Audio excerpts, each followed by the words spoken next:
जब तुम्हारी श्वास श्वास उसकी गंध से भर जाती, उसकी सुगंध से भर जाती। मंदिरों में सदियों से हमने चंदन को मूल्य दिया है, वो केवल प्रतीक है। और प्रतीक कभी कभी इतने महत्वपूर्ण हो जाते हैं कि हम भूल ही जाते हैं किसके प्रतीक है। जैसे मील का पत्थर है, कोई उसी को पकड़ के बैठ जाए कि आ गई मंजिल। मील का पत्थर मंजिल नहीं है। मील का पत्थर तो सिर्फ मंजिल की तरफ तीर है, एक इशारा है तो और आगे चले चलो। जिन्होंने पहली दफा चंदन को खोजा होगा और पूजा का अंग बनाया होगा, चंदन के तिलक और टीके को प्रतीक बनाया होगा, उन्होंने किसी ऐसे ही रैदास जैसे अनुभव के कारण किया होगा, प्रभु जी तुम चंदन हम पानी, जाकि अंग अंग बास समानी। लेकिन फिर कब हम भूल गए, हम भुलक्कड़। सुंदर से सुंदर प्रतीक भी हमारे हाथों में पड़ के अर्थहीन हो जाते। चंदन लगाया जाता है तृतीय नेत्र पर, उसे केवल प्रतीक है। वो ये कह रहा है कि तुम्हारे तीसरे नेत्र में प्रभु चंदन की तरह समा जाना चाहिए।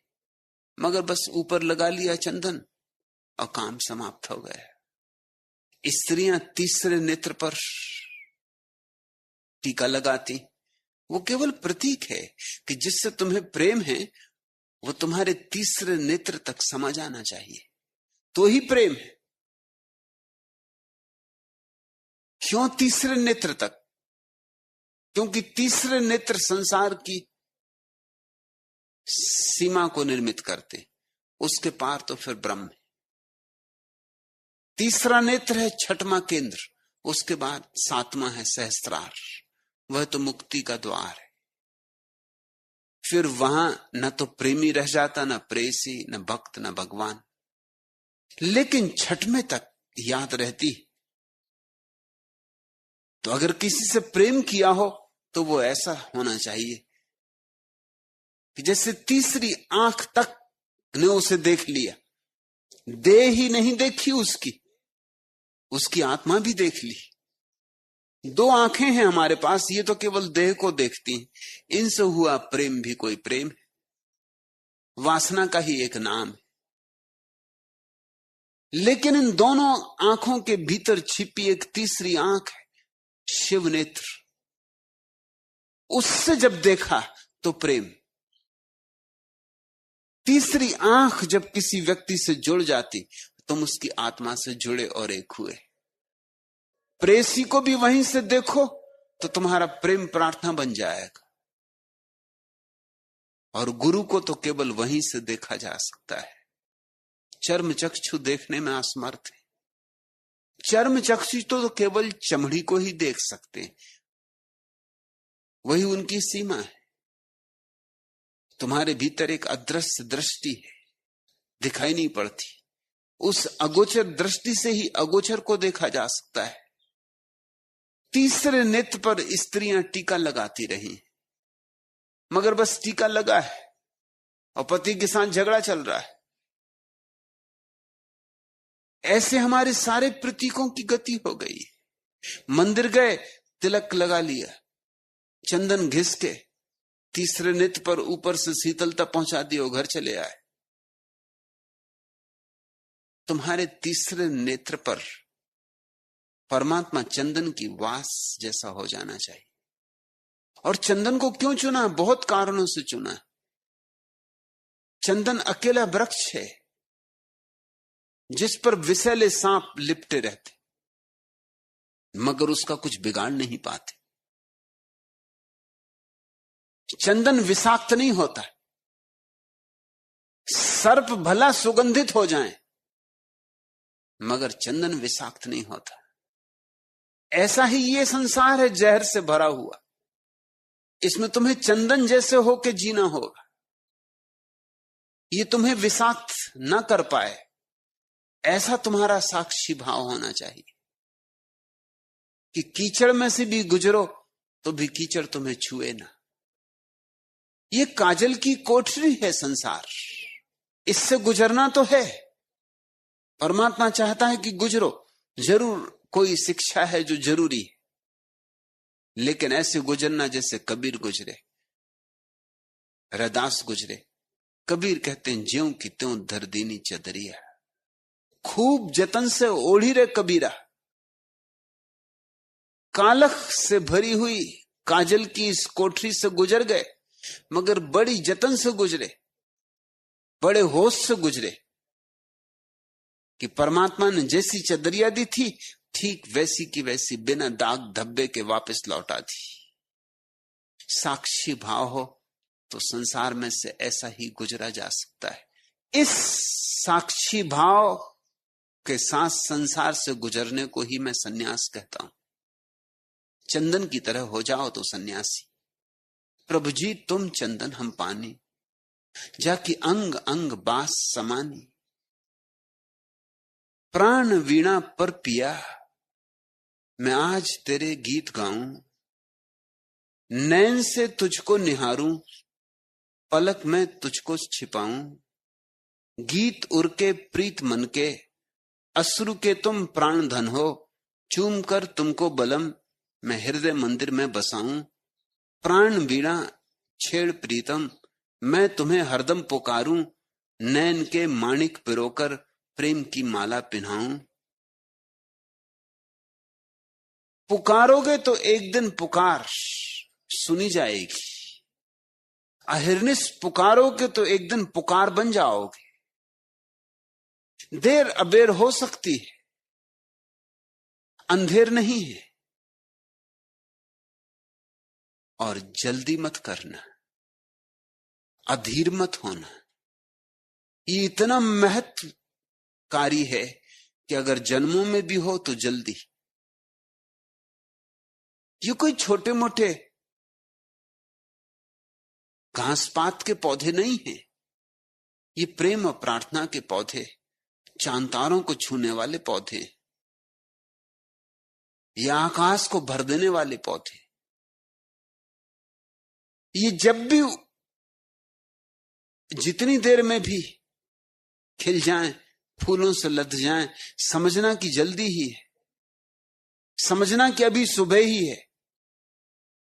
मगर अगर तुमने बहुत जल्दबाजी की तो तुम चूक जाओगे। जो जल्दबाज है उसकी प्रार्थना ओंठों तक रह जाएगी, जिसमें थोड़ा धैर्य है उसकी प्रार्थना कंठ तक पहुंचेगी, जिसमें और ही धैर्य है उसकी प्रार्थना हृदय तक पहुंचेगी, और जिसमें अनंत धैर्य है उसकी प्रार्थना आत्मा बन जाती। जब प्रार्थना आत्मा बनती है फिर छूटे नहीं छूटती। अब कैसे छूटे नाम रट लागी।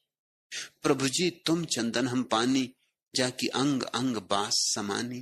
प्रभु जी तुम घनबन हम मोरा। और जैसे बादल घेर आते आषाढ़ में, घनघोर बादल और मोर नाचने लगते, ऐसे ही रैदास कहते हैं कि तुम घने बादलों की तरह छा गए हो और हम तो मोर हैं, हम नाच उठे। जिस व्यक्ति ने अपने भीतर अहिर्निश प्रभु के नाद को सुना, उसे चारों तरफ परमात्मा दिखाई पड़ने लगता है।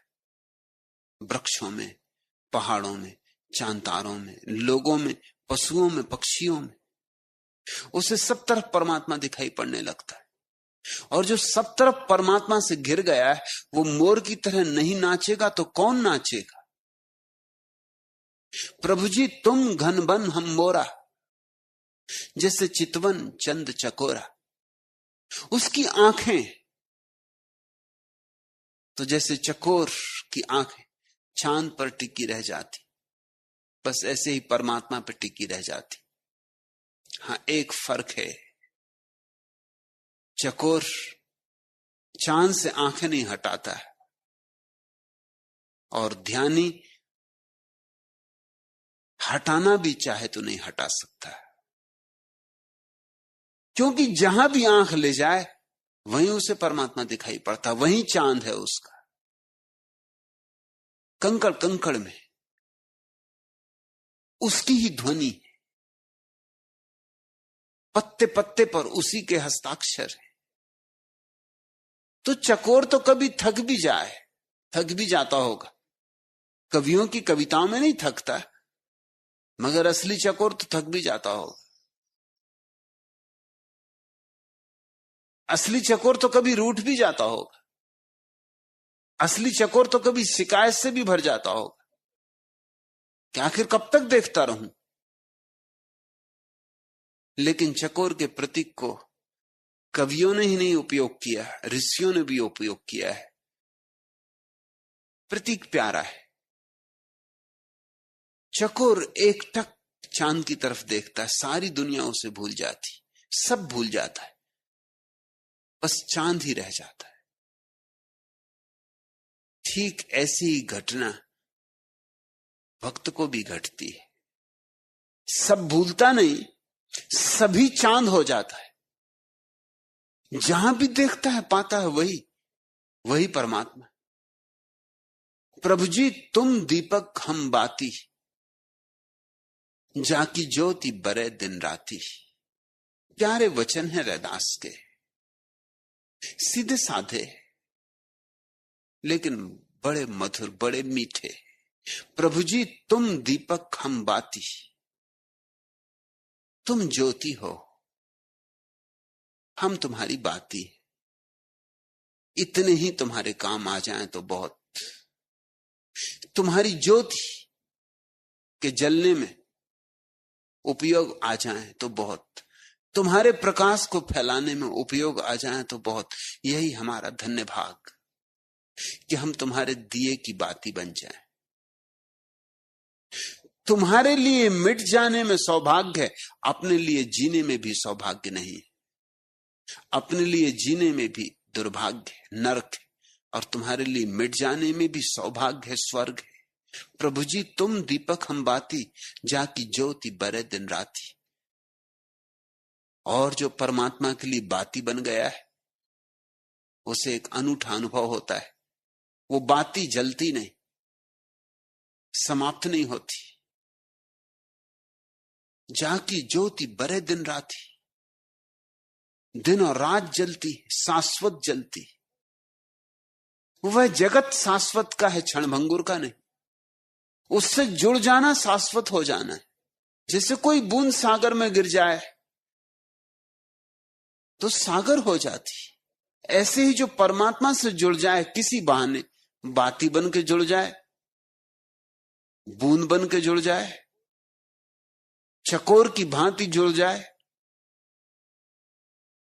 इससे फर्क नहीं पड़ता किस भांति कोई जुड़ जाता है, मगर परमात्मा से जुड़ते ही समय समाप्त हो जाता है।